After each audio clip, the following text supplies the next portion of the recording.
It's not an insult, it's a diagnosis.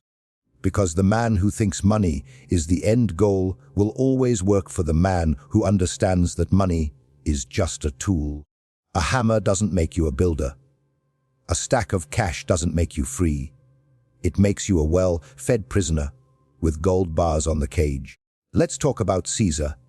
When he crossed the Rubicon, he wasn't rich by Senate standards. Crassus was richer. Pompey had more land. But Caesar had something they didn't: influence. The kind that can collapse a republic with a single step. Why? Because he understood something that modern men don't. That wealth isn't about what's in your vault. It's about what's in other people's heads. Power, obedience, fear, admiration, loyalty. You know what poor people chase? Salaries, job titles, promotions. You know what rich thinkers chase? Leverage, position, aura, control. You don't need $1 million if you control the man who writes the checks. That's why Kissinger never ran for president, but presidents came crawling to him for advice. That's why the CEO reports to the shareholders. But the strategist, the PR operator, the lawyer in the shadows, they shape the game board. You think you're free because you get paid. But your freedom is just a longer leash. You call it a career. They call it asset management. Tell me, when was the last time you said what you really thought in a meeting? When was the last time you acted without calculating how someone above you might react? Exactly. Now here's the real question. If you're not free to speak, not free to act, not free to risk, are you rich or are you just decorated livestock? Carl Jung said, people don't have ideas. Ideas have people. And today, the idea that money is everything owns you. It colonized your dreams. It turned your life into a scoreboard where the winner gets what exactly? A better couch. A car that impresses people you don't even like. Meanwhile, the real rich, the strategic rich, move silently. They cultivate their name like a brand. They build networks instead of resumes. They get people to want them, not just pay them. Let me show you the difference. A man who's paid well is valuable, but a man who can demand whatever he wants without asking, that's untouchable. That's Caesar in Rome. That's Napoleon in France. That's the CEO who walks away from a deal and the market trembles. That's the girl who walks into a room and every head turns without her saying a word. It's not about cash. It's about presence. But here's where it gets painful. Most people aren't trying to be free. They're trying to be comfortable. They want to be liked. They want to be safe. So they trade real power for a paycheck and they call it success. If you're honest with yourself, you already know this. You can feel it. That sick little twitch when you're in the presence of someone who doesn't need anything from anyone. That envy. That heat. That's your soul remembering what freedom actually feels like. And that's the part they trained out of you. School didn't teach you to be powerful. It taught you to obey, to comply, to pass, to wait your turn. And now you're an adult who thinks rebellion is just switching jobs. Let me ask you something darker. If the system offered you a promotion, a house, a shiny car, but in exchange you'd have to censor yourself for the rest of your life, would you take it? Most people already have. They call it being professional. But there's nothing professional about slavery. And there's nothing rich about being afraid. So here's the truth. You are not paid what you're worth. You are paid what you negotiate. And you don't negotiate like a slave who needs. You negotiate like a sovereign who walks. But to do that, you need something better than money. You need aura. You need threat. You need to be the person they can't afford to lose, even if you cost too much. That doesn't come from money, that comes from power. And power, my friend, is built differently. Napoleon once said, "Never interrupt your enemy when he is making a mistake." Most men interrupt themselves. They win a little. And they spend it all trying to look rich. They don't understand the appearance of wealth isn't the same as the reality of power. Real power is invisible, quiet, patient. It waits until you're addicted to comfort, then it owns you. The modern man gets a raise it and buys a liability. He feels successful, but he's still trapped. He still needs the system, still needs the next paycheck, still needs permission. That's not wealth. That's dependency in designer clothes. Let me ask you something. If I stripped your income, your job title, your LinkedIn, what's left? Would people still call you powerful? Would people still follow you without the brand behind your name? If not, then who are you? That's what people like Henry Kissinger understood. He never needed a title. His value came from being the only one who could navigate the chaos, the only one who understood the rules beneath the rules. While politicians were smiling for cameras, he was shaping the backroom. He didn't need the spotlight. He owned the spotlight. That's how real power moves. You want to stop being a slave. Then stop selling yourself for applause. Stop chasing validation from people who couldn't lead a dog, let alone a movement. But that's what the system taught you, isn't it? It made you think status was moral, that a high-paying job means you're smart, that an expensive school means you're better, that a six-figure salary means you made it. You didn't make it. You just got better at begging. Because as long as you still need that check, that title, that approval, you're not a man. You're a puppet, a resource, a line item on someone else's spreadsheet. And here's the brutal part. They don't even respect you. You think loyalty means they'll protect you. No. It means they'll use you until you're empty, then call it downsizing. You think hard work will save you. No, it just makes you predictable, replaceable, safe. And safety is the cheapest thing to sell because scared people will pay anything for it. But power, that's rare and expensive.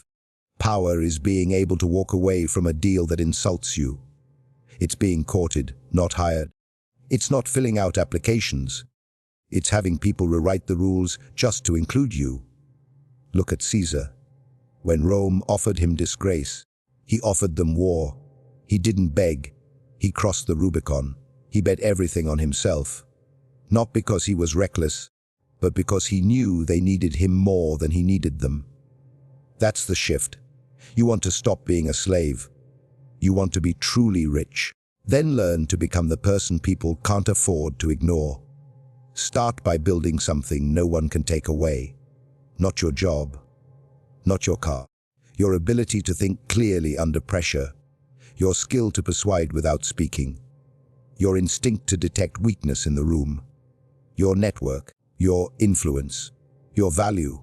Not to the system, but to the people around you. Because that's what money actually is. Not paper, not credit, but influence. Money just follows it. If you chase money, you'll always be behind. But if you become influence itself, the game flips. You think I'm being dramatic?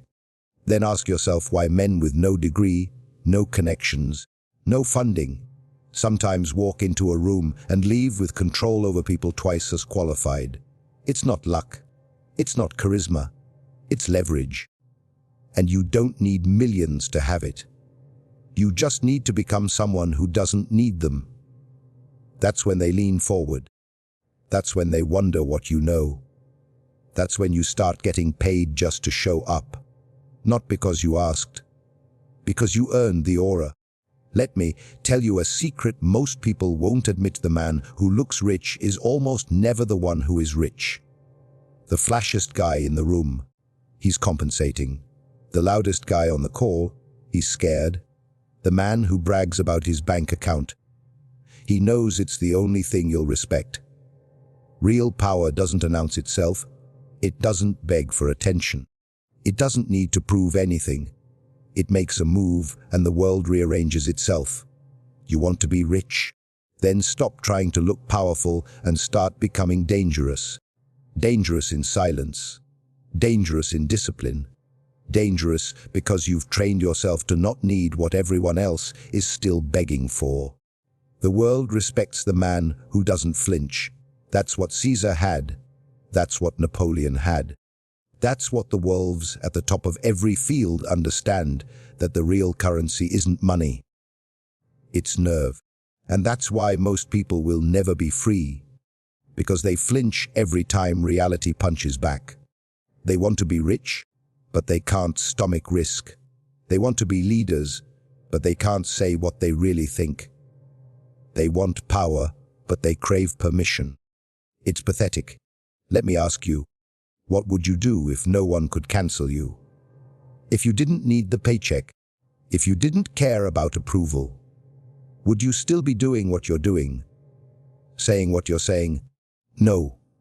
Then you're not living, you're acting, and that act is your prison. The truly rich don't act, they command, not with arrogance, with presence, with clarity, with a kind of earned indifference that says, I built this, I'll burn it down if I have to. Because when you stop being afraid of loss, that's when you become untouchable. This is why so many people crumble under pressure. They've built their whole identity on things they don't own. Status given by employers, clout given by strangers, security given by systems they don't control. They're not rich, they're leased, and the lease can be cancelled at any time. But let me show you the difference. The man who owns his time, rich. The man who can say no, rich. The man who can walk away, dangerously rich. The man who doesn't need, free. That's where the game flips. That's when you stop being a tool and become a force. When you stop asking, what should I do? And start asking, what do I want to build? Because the truth is, most people don't want wealth. They want escape. Escape from jobs they hate, from people they resent, from systems that grind them down. But you don't escape by earning more. You escape by detaching, by becoming the man who doesn't need the validation, the salary, the likes, the applause. You escape when you can say what you mean and live with the consequences. That's real wealth, not comfort. Sovereignty. There's a reason why people like Carl Jung didn't chase mass popularity. He didn't market himself. He went deep, deep into the human psyche, into the parts of you you're afraid to look at. And that's why he still read 100 years later. Because he told the truth that made people uncomfortable. He didn't sell a product. He became a source. You want real power.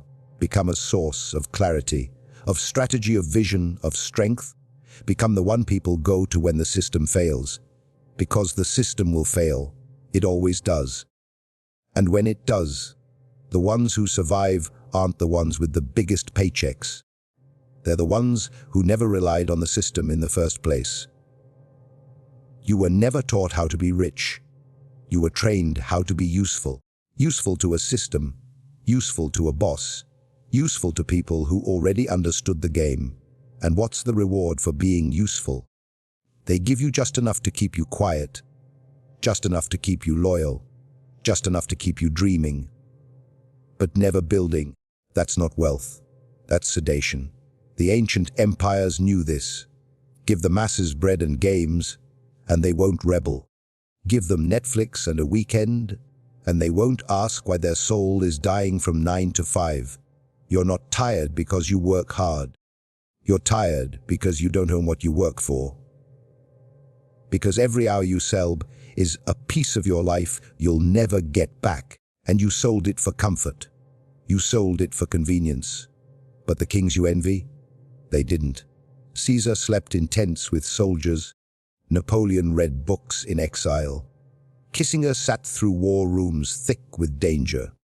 They were willing to suffer for something they controlled. And that's why they ruled while others obeyed. You want to be rich?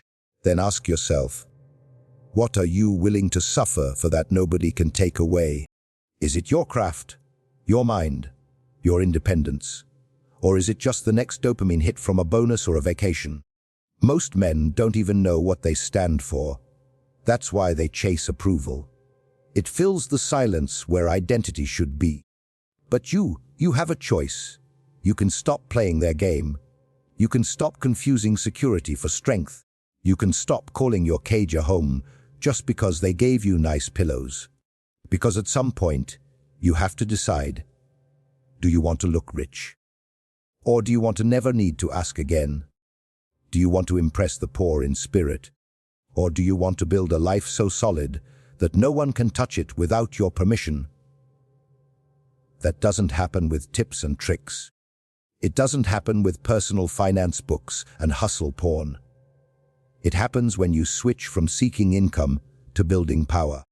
When you choose reputation over resume. When you choose network over net worth. When you choose to become the person people fear to lose.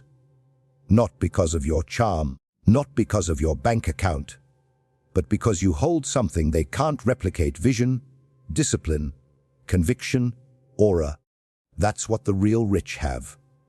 The kind of rich that doesn't get taxed, that doesn't get cut in a recession, the kind that walks into any room and instantly shifts the air. So don't chase the money, chase what the money can never buy. Time, freedom, fearlessness, control, purpose. Then you'll see it.